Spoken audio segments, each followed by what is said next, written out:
This story was specifically written to be read by me. The writer has never met me but loves me giving a voice to his stories. My name is Jane, and here I read for you a spellbinding story by Maxwell Conroe titled Adeline's Reappearance.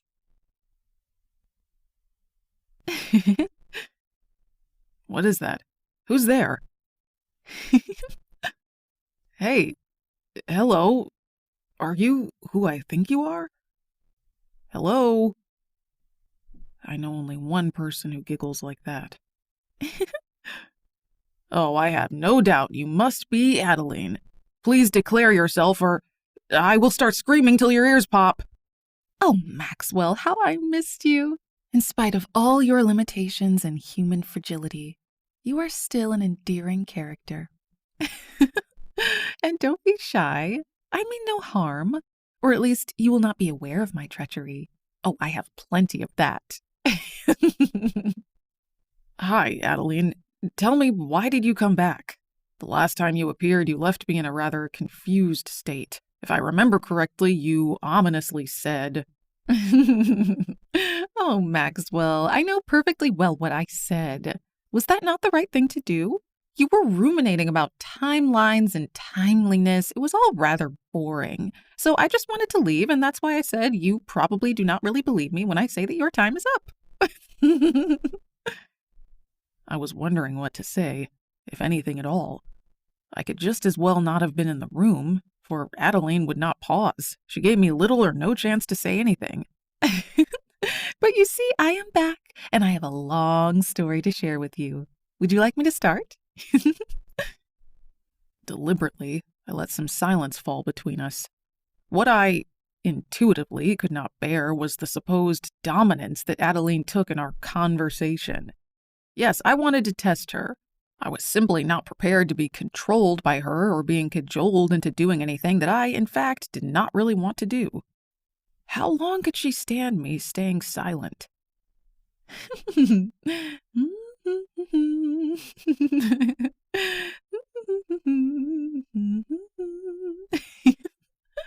But Adeline did not care. She, as she habitually always does, simply had carried on giggling and dancing all by herself, turning pirouettes and tiptoeing lightly across the room, seemingly perfectly entertaining no one but herself.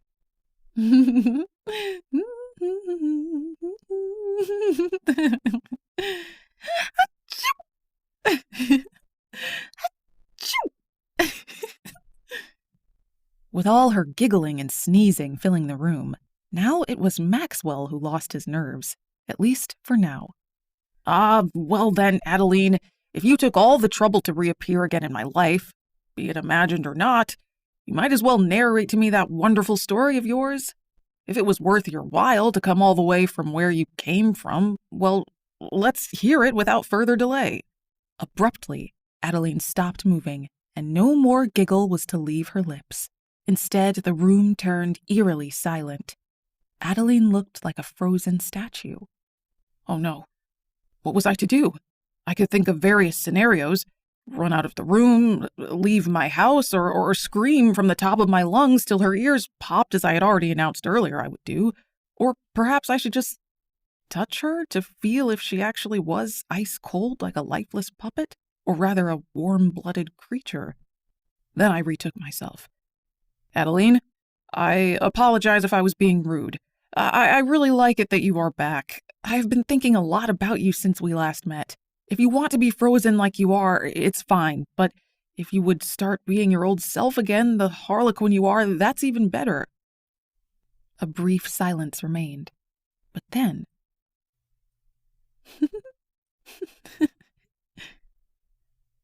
Slowly, Adeline came back to life again.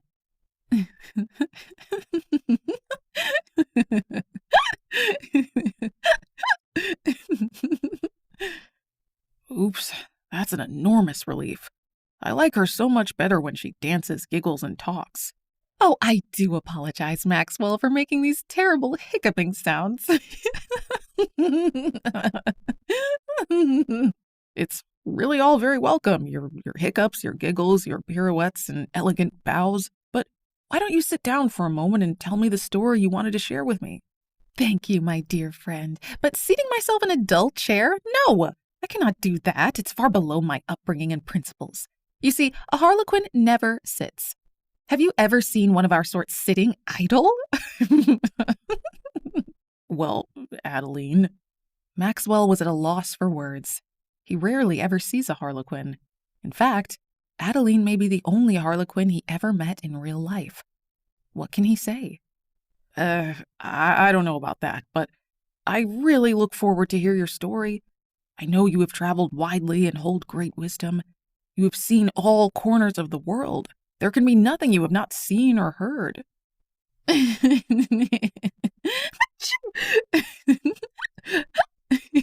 Well, yes, I have traveled through time and over the ages, but wisdom I was never interested in gathering. My role, I told you that before, I believe, is to entertain. In that case, do you then never get tired of being an entertainer? I mean, do you ever take a break and think about your direction in life? That would be so utterly useless. Thinking about how I spent my time is simply not something I ever would like to preoccupy myself with. My only concern in life is to uphold my good reputation, and no less so that of my late mother, the great Clytemnestra, Queen of Mycenae. Herself the daughter of a royal family with a long and well-respected lineage, ruling over state of Sparta in ancient Greece. There was no equal to her courage, pride, and visionary wisdom. May Athena, the erring ancient Greek goddess, regret her great sin, for it was no one but she who was accountable. Athena was responsible for the death of my beloved mother. And now something totally unexpected occurred. Adeline stopped turning her pirouettes, and there was no giggling. Instead, she broke down in a dramatic, heartbreaking state of wailing and sobbing. Her sad state of despair seemed to have no end, as I cannot recall ever having heard or having witnessed a person in a more sorrowful state. Really, her sad state seemed to have no end, and as for how long this was ongoing, I do not know.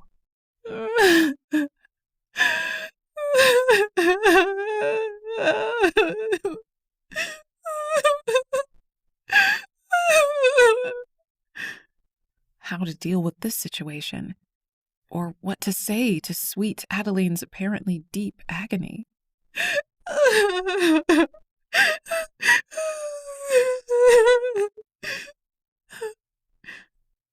When Adeline's sobbing finally seemed to have slowed down a bit, Maxwell gathered all his courage and spoke.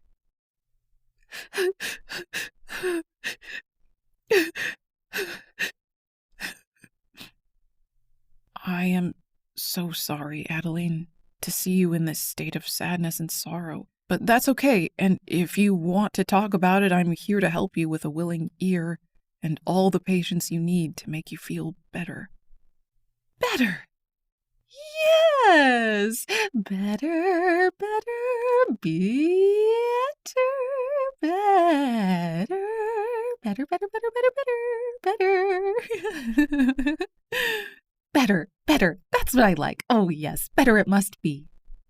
Adeline's by now so familiar giggle habit also came back to life too once again. Oh, Maxwell, let me tell you my story. But first, let me ask you about how much you know about Greek mythology. Have you ever read any of our mythical stories and long history? I was gasping for air. This ancient Greek stuff about moo-moo land battles and old myths was not really my thing. But as it seemed so important to Adeline, I did not want to disappoint her. Adeline, I have heard a great deal about gladiators, and how they defeated lions and elephants with nothing but their bare hands and a simple dagger to defend themselves. But I could definitely read up more on this topic. In fact, I'd love to do that. I hoped Adeline would not think that I was kind of stupid or shallow, even though, yeah, I can be quite lazy and love watching movies. At times, I like movies even more than reading books. No. Adeline seemed to have made up her mind. There was something in her demeanor that made me think that way. that she would think of me as a simpleton. I decided to do the utmost to try to polish up my image with her a bit. I mean, I love watching movies about the old Romans, and I know they borrowed a great deal from the ancient Greek that reigned over Rome so long. Yes, I most definitely want to read more about the great old Greek and their awesome myths. I promise you, as soon as you have left, I will make a point to start doing that. Oh, how sweet. I sure would like that. To Maxwell's great surprise and disappointment, once again, Adeline had vanished without a trace. And there on the floor where she had just stood, he found a small note. This is how it read. Hey, yeah, get on with your mythology and read, especially the stories featuring my wonderful mother, Clytemnestra. Once you're done, I'll be on my way. Love, Adeline.